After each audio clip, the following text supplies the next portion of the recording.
Move your paper closer, one of the girls whispered to her friend during the final exam, angling her sheet so they could both copy.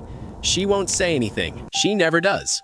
The girl they were talking about was Maya. She sat 2 rows ahead, head down, pencil moving steadily across her paper. Her uniform was worn at the elbows. Her shoes were the same pair from 2 years ago. The other students had noticed. They had never let her forget it. When the results were posted on the board, Maya's name was not at the top. It was not even in the middle.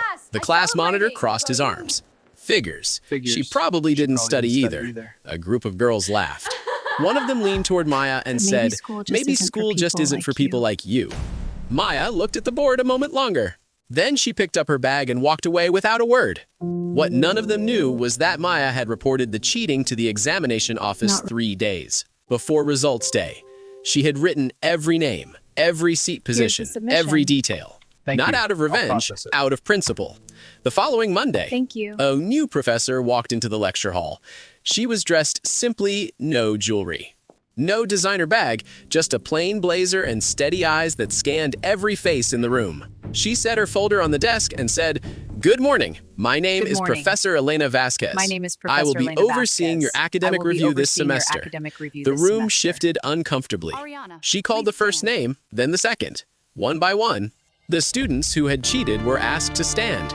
Their faces went pale. Some tried to speak.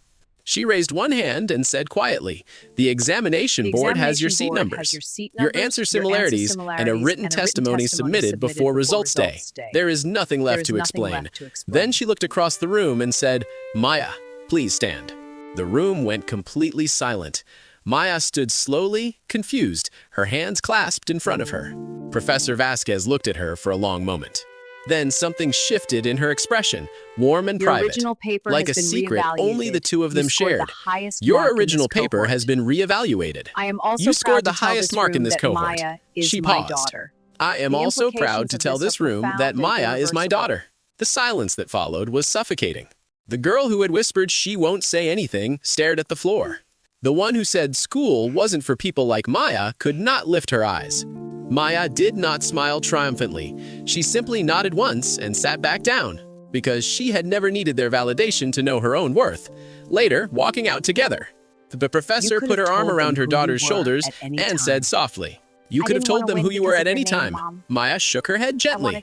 "I didn't want to win because of your name."